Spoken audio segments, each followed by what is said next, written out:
আওয়ামী লীগের দুর্নীতি আর ভুলে ভরা প্রকল্পের ব্যয় কমিয়ে চলছে নকশা পরিবর্তন, জানালেন পরিকল্পনা উপদেষ্টা। সময়মতো বাস্তবায়নই অন্তর্বর্তী সরকারের লক্ষ্য। রক্তাক্ত জুলাইয়ের এই দিনে শিক্ষার্থীদের ওপর চড়াও হয় পুলিশ, চলে টিয়ারশেল ও লাঠিচার্জ। অন্যান্যদের সঙ্গে যাত্রাবাড়িতে প্রতিরোধ গড়ে তোলে মাদ্রাসা ছাত্ররা। দেশে প্রায় ২৬ লাখ গ্রাজুয়েট বেকার, শ্রমবাজারের নেতৃত্বে অল্প শিক্ষিতরা। শিল্পের সঙ্গে শিক্ষার মিল না থাকাই কারণ, পরিস্থিতি বদলাতে রাজনৈতিক সদিচ্ছায় জোর। এবং যুক্তরাষ্ট্রে ফের আটকে গেল জন্মসূত্রে নাগরিকত্ব বাতিলের আদেশ। অসাংবিধানিক আখ্যা নিউ হ্যাম্পশায়ার আদালতের। আদেশের বৈধতা নিয়ে প্রশ্ন ট্রাম্প প্রশাসনের।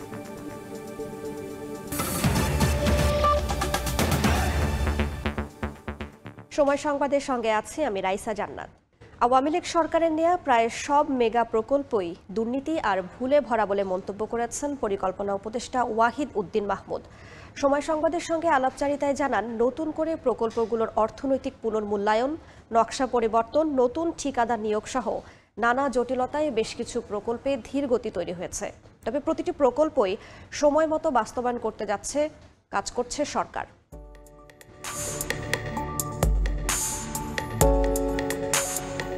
এই মুহূর্তে বাংলাদেশে চলমান উন্নয়ন প্রকল্পের সংখ্যা ১,৩০০, যার সবগুলোই নেওয়া হয়েছে বিগত আওয়ামী লীগ সরকারের আমলে। অধিকাংশ মেগা প্রকল্প শেষ করার আগেই ছাত্র জনতার গণ অভ্যুত্থানে পতন হয় আওয়ামী লীগের। 2024-এর ৮ আগস্ট ডক্টর ইউনূসের নেতৃত্বে অন্তর্বর্তী সরকার দায়িত্ব গ্রহণের পর প্রায় এক বছরে খুব বেশি এগোয়নি এসব অসমাপ্ত প্রকল্পের কাজ। এমন বাস্তবতায় পরিকল্পনা উপদেষ্টা বলছেন, আওয়ামী আমলে নেয়া সব প্রকল্পই দুর্নীতি আর ভুলে ভরা। নতুন করে প্রকল্পগুলোর অর্থনৈতিক পুনর্মূল্যায়ন, নকশা পরিবর্তন ও ঠিকাদার নিয়োগের কাজ করছেন তারা, সেজন্য কমেছে কাজের গতি। চলতি প্রকল্পগুলোতে ইতিমধ্যে আমরা যতদূর পারি এগুলোকে যুক্তিসঙ্গত করেছি, নকশা পরিবর্তন করেছে অনেক জায়গায়, ঠিকাদার অনেকে দুর্নীতি করেছে, অনেকে পালিয়ে গেছে, নতুন ঠিকাদার নিয়োগ দিতে হচ্ছে। প্রকল্প বাস্তবায়নের গতিও একটু কমে গেছে, যে কারণে ডিবির বাস্তবায়নের গতি কমে গেছে। আর্থিকভাবে ব্যাপক ক্ষতি এড়াতে হাজার কোটি টাকার মেগা প্রকল্পগুলো দ্রুত বাস্তবায়ন করতে চায় সরকার জানিয়ে উপদেষ্টা বলেন, এরই মধ্যে কিছু প্রকল্পের জটিলতা কাটিয়ে পুরোদমে শুরু হয়েছে কাজ এবং তা সঠিক সময়ে সম্পন্ন হবে বলেও প্রত্যাশা তার। যেই প্রকল্পগুলো আমরা জানি যে আর ফেরা যাবে না, ভালো হোক খারাপ হোক, সেই প্রকল্পগুলো আমরা বরং যত দ্রুত সম্ভব এটা শেষ করার চেষ্টা করব। এই কারণে যে কোনো প্রকল্পে যখন অনেক বিনিয়োগ হয়, সেই প্রকল্প যত সময় যাবে সেখানে কিন্তু এটার মূল্য অনেক কমে যায়। রূপপুর পারমাণবিক বিদ্যুৎ কেন্দ্র, পায়রা গভীর সমুদ্র বন্দর, শাহজালাল আন্তর্জাতিক বিমানবন্দরের থার্ড টার্মিনালের কাজ পুনর্মূল্যায়ন শেষ হয়েছে এরই মধ্যে। মেট্রো রেলের MRT ৬ লাইনের মতিঝিল থেকে কমলাপুর পর্যন্ত কাজের সব কারিগরি মূল্যায়ন শেষে নতুন চুক্তি হয়েছে জাইকার সঙ্গে। এই অংশটা নিয়ে একটা জটিলতা ছিল যে এটা যারা জাইকা জাপানি সহায়তায় অবকাঠামো তৈরি হয়েছে, কিন্তু এর মধ্যে যেই যন্ত্রপাতি বসানোর কথা সেটা আবার অন্য ঠিকাদার। কিন্তু এই সমস্যার এখন সমাধান হয়েছে এবং এটা শেষ করার জন্য কমলাপুর রেল স্টেশন ভাঙতে হবে না। মেগা প্রকল্পগুলোকে দুর্নীতিমুক্ত, সঠিক সমীক্ষা ও দ্রুত বাস্তবায়ন করতে পরিকল্পনা মন্ত্রণালয়ের বিশেষায়িত বিভাগ IMED-কে আরও শক্তিশালী করা হচ্ছে। দেওয়া হচ্ছে প্রকল্প পরিদর্শন ও কোনো অসঙ্গতি পেলে ব্যবস্থা নেওয়ার ক্ষমতা। নাজমুস্তালেহি, সময় সংবাদ, ঢাকা। এবার রক্তাক্ত জুলাই প্রসঙ্গ।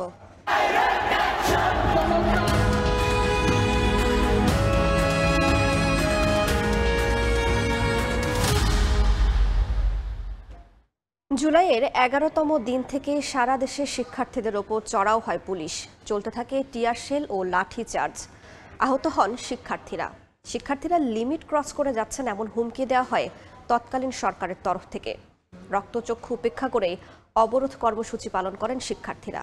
কেমন ছিল ২৪-এর ১১ জুলাই, আরও জানাচ্ছেন মাইমুনা হাদা চৌধুরী।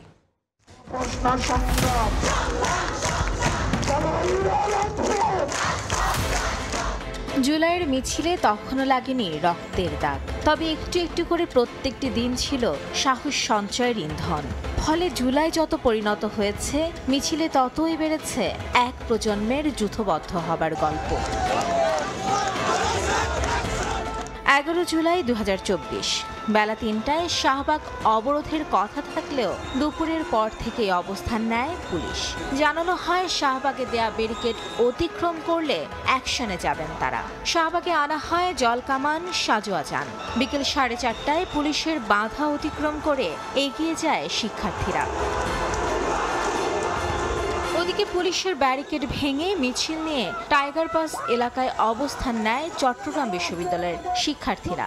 এ সময় অনেক শিক্ষার্থী পুলিশের হামলার শিকার হন। কুমিল্লা বিশ্ববিদ্যালয়ের শিক্ষার্থীদের উপরও চড়াও হয় পুলিশ। ছোড়া হয় ফাঁকা গুলি, টিয়ারশেল নিক্ষেপ ও লাঠিচার্জে আহত হয় কমপক্ষে 24 শিক্ষার্থী। এছাড়াও ভোলা সহ দেশের কয়েক জায়গায় শিক্ষার্থীদের উপর হামলা চালায় ছাত্রলীগ। আন্দোলনরত শিক্ষার্থীরা বলেন, কোটা পদ্ধতি সংস্কারে সংসদে আইন প্রণয়ন না করা পর্যন্ত আন্দোলন চালিয়ে যাবেন তারা। আমাদেরকে বাধ্য করার চেষ্টা করলো বিভিন্ন এজেন্সি দিয়ে যেন আমরা আন্দোলন থেকে সরে যাই, তারা যা বলে তাই যেন মেনে নেই। তখন আমাদের ধীরে ধীরে এই বাধাগুলো, যৌক্তিক একটা দাবিতে এই বাধাগুলো আমাদের আন্দোলনটাকে আরো ত্বরান্বিত করে। সরকারের তরফ থেকে দেয়া হয় হুঁশিয়ারি বার্তা। কোটা বিরোধী আন্দোলনকারীরা সর্বোচ্চ আদালতের বিরুদ্ধে শক্তি প্রদর্শন করছেন বলে অভিযোগ করেন ওবায়দুল কাদের। আর তৎকালীন স্বরাষ্ট্রমন্ত্রী বলেন, শিক্ষার্থীরা লিমিট ক্রস করে যাচ্ছেন। 11 জুলাই দিনভর উত্তপ্ত রাজপথকে সাক্ষী রেখে রাতে ঘোষণা করা হয় নতুন কর্মসূচি। পুলিশি হামলার প্রতিবাদে 12 জুলাই শুক্রবার সারা দেশে বিক্ষোভ মিছিল ও সমাবেশের ডাক দেয় বৈষম্য বিরোধী ছাত্র আন্দোলন। মাইমুনা হায়দার চৌধুরী, সময় সংবাদ, ঢাকা। 2024 সালের জুলাই রাজপথে শুরু হয় এক অভূতপূর্ব ছাত্র জনতার আন্দোলন। সেই উত্তাল সময়ের অন্যতম হটস্পট ছিল যাত্রাবাড়ি। মাদ্রাসার শিক্ষার্থীদের প্রতিরোধ বিজয়কে করে সহজ। বিনিময়ে প্রাণ দিতে হয়েছে অসংখ্য শিক্ষার্থীকে, আহত হয়েছেন অনেকে। মাদ্রাসা শিক্ষার্থীদের সেই গল্প জানাচ্ছেন সহকর্মী শফিক মুন্সি।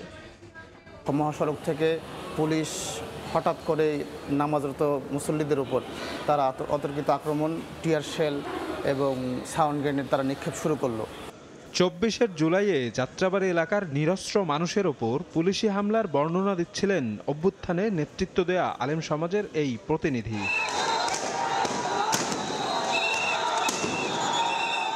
জুলাইয়ের মধ্যভাগে রংপুরে আবু সাইদ সহ বিভিন্ন জেলায় আন্দোলনকারীদের মৃত্যুর প্রতিবাদে জ্বলে ওঠে পুরো দেশ।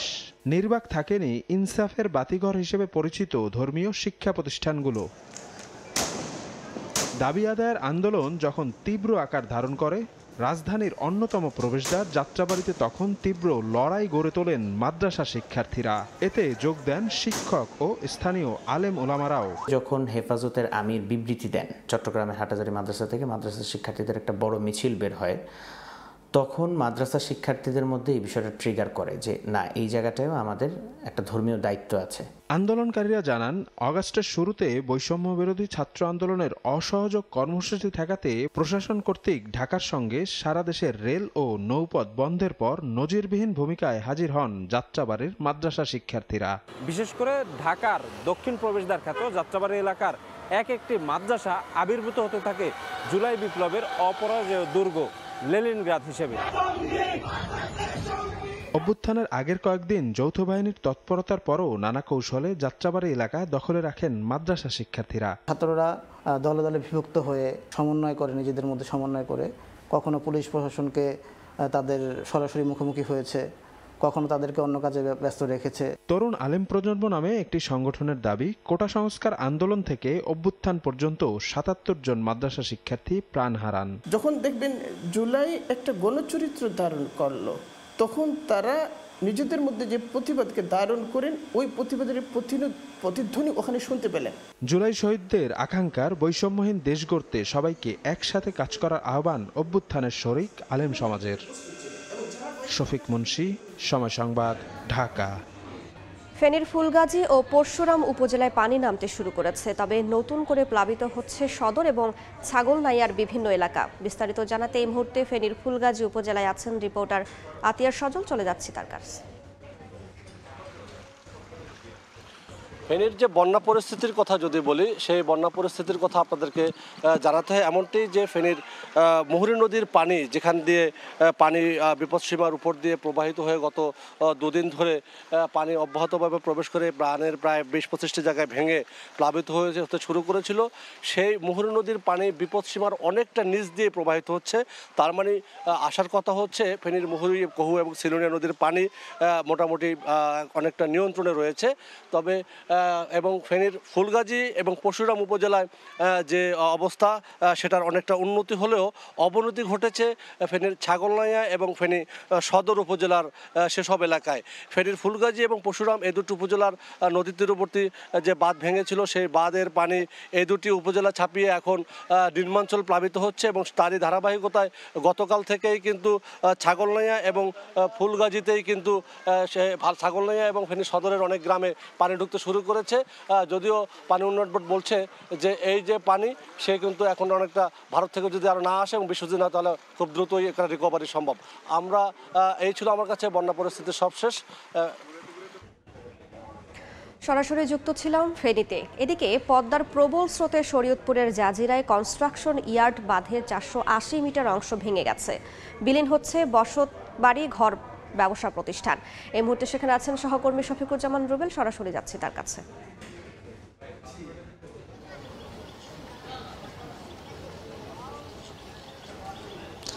পদ্মা সেতুর পূর্ব পাশে যেই বেড়িবাঁধটি ভেঙে ইতিমধ্যে বেশ কিছু বাড়িঘরে ও দোকানপাট বিলীন হয়েছে, তার যে পাশেই বাড়িঘরগুলো রয়েছে সেই বাড়িঘরগুলো কিন্তু এখন আতঙ্কের মধ্যে রয়েছে। তারা কোনোভাবে আসলে বুঝতে পারছেন না যে তারা এখানে থাকবেন কি চলে যাবেন। আপনারা জানেন যে টানা কয়েকদিনে বলতে গেলে যে কয়েক ঘন্টার মধ্যেই কিন্তু এই বাড়িঘরগুলো বিলীন হয়ে গেছে, আমরা যেটা জানাচ্ছিলাম। এখন আশেপাশে যে বাড়িঘরগুলো রয়েছে সেগুলো সরিয়ে নেওয়ার কাজ চলছে, কেননা তারা আতঙ্কে রয়েছেন যে কোনো মুহূর্তে হয়তো বা তাদের ভিটে বাড়িও বিলীন হওয়ার শঙ্কা রয়েছে। আপনাদের একটু জানিয়ে রাখি যে পদ্মা সেতুর পূর্ব পাশে যেই 0 পয়েন্ট পর্যন্ত 2 কিলোমিটার যেই কনস্ট্রাকশন ইয়ার্ড বাঁধ রয়েছে সেই বাঁধের প্রায় 480 মিটার কিন্তু ইতিমধ্যেই নদীগর্ভে বিলীন হয়েছে। এর ফলে এই অঞ্চলের পুরো এলাকাটি এখন ঝুঁকির মধ্যে পড়েছে, কেননা এই স্রোত, এই দিক দিয়ে যেই খরচ স্রোত এবং চ্যানেলটি এইদিকে যে পানি প্রবাহিত হচ্ছে সেই চ্যানেলটি অত্যন্ত সরু হয়ে যাওয়ার কারণে কিন্তু এই ভাঙন প্রবণতা বৃদ্ধি পেয়েছে। এই জন্য কিন্তু দ্রুত এই পদক্ষেপ, যত দ্রুত সম্ভব যদি বেড়িবাঁধের বা বাঁধের দ্রুত পদক্ষেপ নেওয়া না হয়, তাহলে কিন্তু এই পেছনের পুরো এলাকাটি এখন নদীগর্ভে বিলীন হওয়ার শঙ্কায় রয়েছে। সব মিলিয়ে পদ্মা নদীর পূর্ব পাশ থেকে, পদ্মা সেতুর পূর্ব পাশ থেকে এই ছিল এই মুহূর্তে। সরাসরি যুক্ত ছিলাম শরীয়তপুরে। জনসংখ্যা বাড়ছে, তার থেকে প্রকট হচ্ছে বেকারত্ব। প্রায় 26 লাখ উচ্চশিক্ষিত বা গ্রাজুয়েট এখন উপার্জনহীন। দেশের শ্রমবাজার ও আর্থিক খাত অনেকটা টিকিয়ে রেখেছেন মাধ্যমিকের গণ্ডি পেরোনো যুবকরা। গবেষকরা বলছেন, বাজারের চাহিদার সঙ্গে শিক্ষা ও প্রশিক্ষণের সামঞ্জস্য না থাকার জন্যই এমন দশা। পরিস্থিতি বদলাতে রাজনৈতিক সদিচ্ছা ও দূরদর্শী পরিকল্পনায় জোর দিচ্ছেন শিক্ষাবিদ। সেলিয়া সুলতানার প্রতিবেদন। মানিক মিয়ার ছোট্ট সংসারের ভবিষ্যৎ যেন করাইল বস্তির বাইরে পা বাড়ায় না। ছেলেটিকে শিক্ষিত করতে পারলে তবেই হয়তো সম্ভব ছিল। মানিক মিয়ার অভিজ্ঞতায় এই বস্তিতে প্রাইমারি স্কুলের গণ্ডি পেরোনারাও যোগ্যতা অনুযায়ী কাজ পাননি।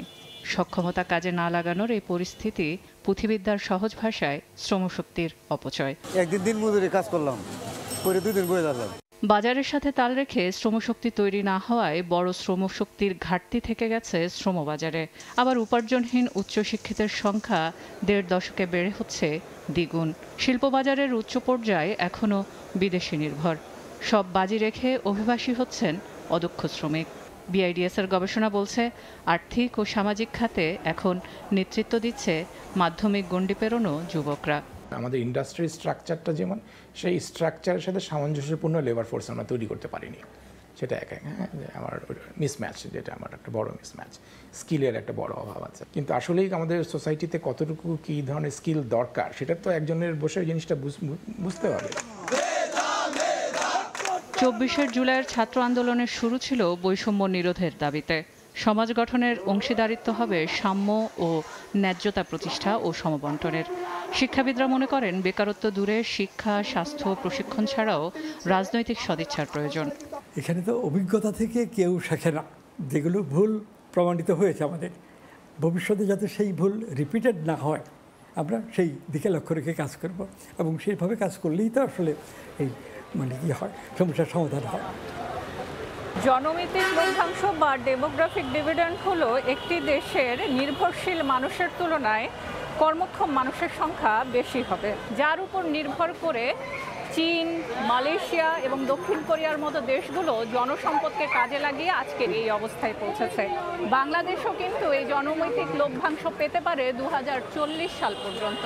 এজন্য অবশ্য বাংলাদেশকে শিক্ষা, স্বাস্থ্য এবং প্রশিক্ষণ খাতে যেমন ব্যয় বাড়াতে হবে, ঠিক একইভাবে কর্মসংস্থান সৃষ্টি এবং দক্ষ জনবলও সৃষ্টি করতে হবে। সেলিয়া সুলতানা, সময় সংবাদ, Dhaka. Steeltech. It's all about stainless style. প্রায় 2 বছর ধরে দেশে তীব্র সংকট চলছে গর্ভনিরোধ বা জন্ম নিয়ন্ত্রণ সামগ্রীর। বিভিন্ন স্বাস্থ্যকেন্দ্র থেকে ফিরে যাচ্ছেন সেবা প্রত্যাশীরা। এতে অপ্রত্যাশিত গর্ভধারণ বৃদ্ধির আশঙ্কা করে বিশেষজ্ঞরা বলছেন বাড়বে মাতৃমৃত্যু হারও। সংকটের কথা স্বীকার করে পরিবার পরিকল্পনা অধিদপ্তরের মহাপরিচালক বলছেন উত্তরণে নেওয়া হচ্ছে পদক্ষেপ। তোহা খান তামিমের রিপোর্ট। ঢাকার খুব কাছের জেলা মুন্সিগঞ্জ। এখানকার সদর উপজেলার 2টি ইউনিয়ন রামপাল ও পঞ্চসার স্বাস্থ্য ও পরিবার কল্যাণ কেন্দ্রে চলছে জন্ম নিয়ন্ত্রণ সামগ্রীর তীব্র সংকট। শুধু তাই নয়, একটি সিরিঞ্জ পেতেও বেগ পেতে হয় স্বাস্থ্যকর্মীদের।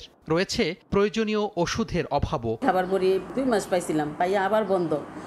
আর কন্ডমও তেমন সাপ্লাই নাই। জন্ম নিয়ন্ত্রণ পদ্ধতিগুলা কখনো আসতেছে কিছু পরিমাণ, আবার কখনো আসতেছে না, অফ থাকতেছে। তখন রুগীরা আসলো ওষুধের কারণে ফেরত যাচ্ছে। এখানে আসি, সেবা পাচ্ছি ঠিক আছে, কিন্তু ওষুধটা ঠিক মতো পাচ্ছি না। মুন্সিগঞ্জের মতো দেশের বিভিন্ন স্বাস্থ্যকেন্দ্রে রয়েছে প্রজনন স্বাস্থ্যের বিভিন্ন উপকরণের সংকট। গত প্রায় 2 বছর ধরে চাহিদার তুলনায় সরবরাহ নেমে এসেছে 1/4। বাংলাদেশ পরিসংখ্যান ব্যুরোর হিসাব বলছে দেশে জন্ম নিয়ন্ত্রণ উপকরণের 37% আসে সরকারি খাত থেকে, বেসরকারি থেকে 57%, বেসরকারি উন্নয়ন সংস্থা থেকে 3% এবং অন্যান্য উৎস থেকে আসে 4% উপকরণ। পরিবার পরিকল্পনা অধিদপ্তরের তথ্য বলছে সরকারিভাবে প্রতি মাসে সাধারণত 60 থেকে 70 লাখ খাওয়ার বড়ি বিতরণ করা হয়। ইনজেক্টেবল 7 থেকে 10 লাখ, কন্ডোম 70 লাখ থেকে 1 কোটি।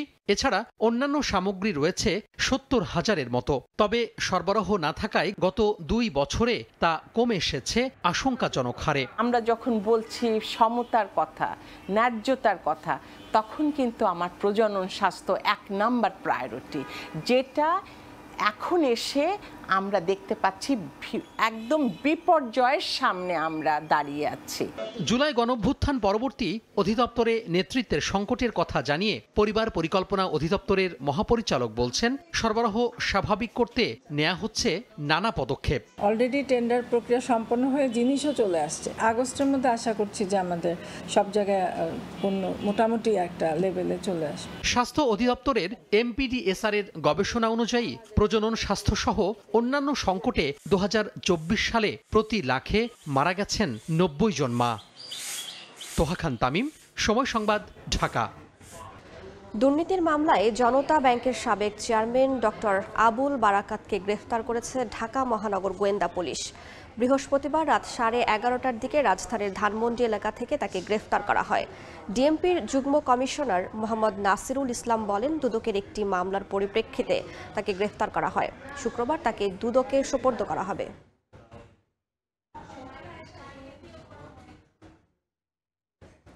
রাজধানীর সূত্রাপুরে গ্যাস লিকেজ থেকে বিস্ফোরণে একই পরিবারের 5 জন দগ্ধ হয়েছেন। তাদের জাতীয় বার্ন ও প্লাস্টিক সার্জারি ইনস্টিটিউটে ভর্তি করা হয়েছে। স্বজনরা জানান 5তলা ভবনের নিচতলায় থাকত পরিবারটি। মধ্যরাতে বিকট শব্দে বাসাটির ভেতর বিস্ফোরণ হয়। দগ্ধ হন ভ্যান চালক রিপন, তার স্ত্রী চাঁদনি, ছেলে তামিম, রোকন ও 1.5 বছরের মেয়ে আয়েশা। গ্যাস লিকেজ থেকে এই বিস্ফোরণ বলে তাদের ধারণা। চিকিৎসকরা জানান শ্বাসনালী সহ আহতদের শরীরের 42 থেকে 63% পুড়ে গেছে। সবার অবস্থা আশঙ্কাজনক।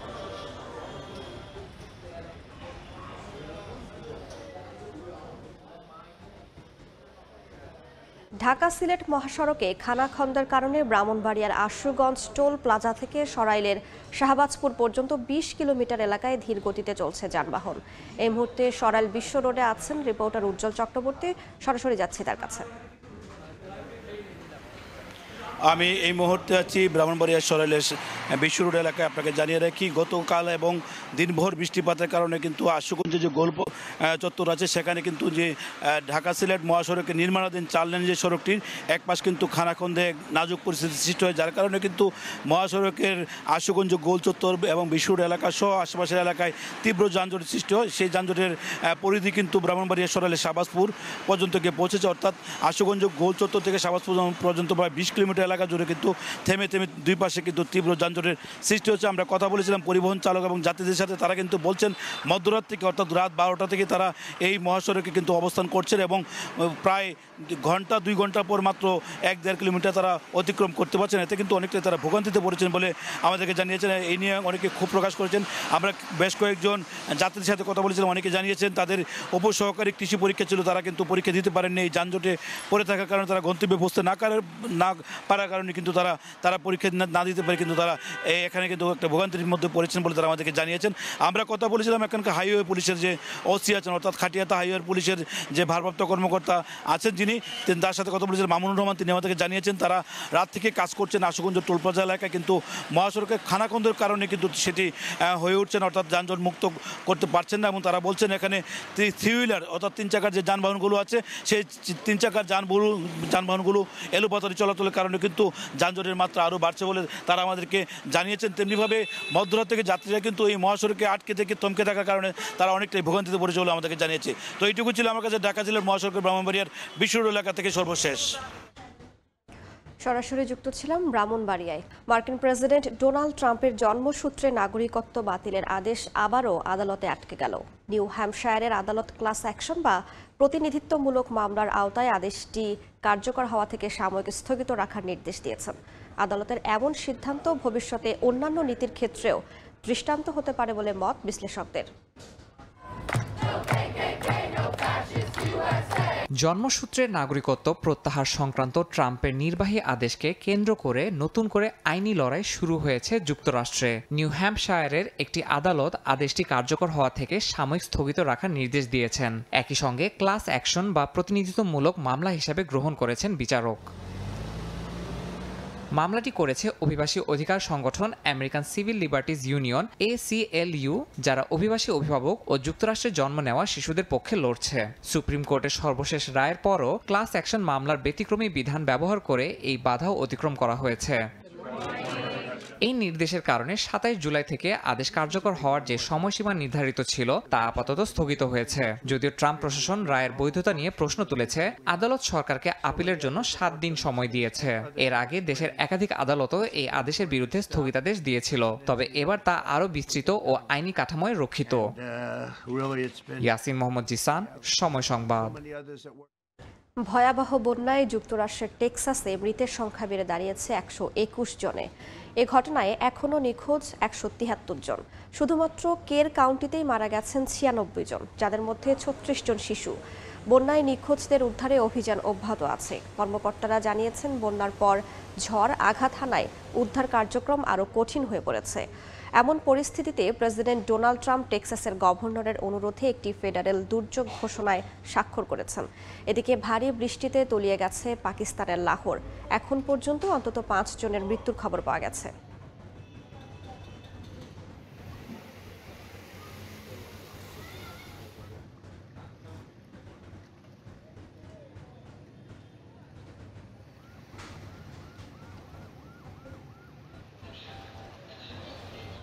সময় সংবাদের শীর্ষ সংবাদগুলো জানিয়ে দিচ্ছি আরেকবার। দুর্নীতি আর ভুলে ভরা মেগা প্রকল্পের ব্যয় কমিয়ে চলছে নকশা পরিবর্তন, জানালেন পরিকল্পনা উপদেষ্টা। সময়মতো বাস্তবায়নই অন্তর্বর্তী সরকারের লক্ষ্য। রক্তাক্ত জুলাইয়ের এই দিনে শিক্ষার্থীদের ওপর চড়াও হয় পুলিশ, চলে টিয়ারশেল ও লাঠিচার্জ। অন্যদের সঙ্গে যাত্রাবাড়িতে প্রতিরোধ গড়ে তোলে মাদ্রাসা ছাত্ররাও। এবং দেশে প্রায় 26 লাখ গ্রাজুয়েট বেকার, শ্রমবাজারের নেতৃত্বে অল্প শিক্ষিতরা। শিল্পের সঙ্গে শিক্ষার মিল না থাকাই কারণ। পরিস্থিতি বদলাতে রাজনৈতিক সদিচ্ছায় জোর।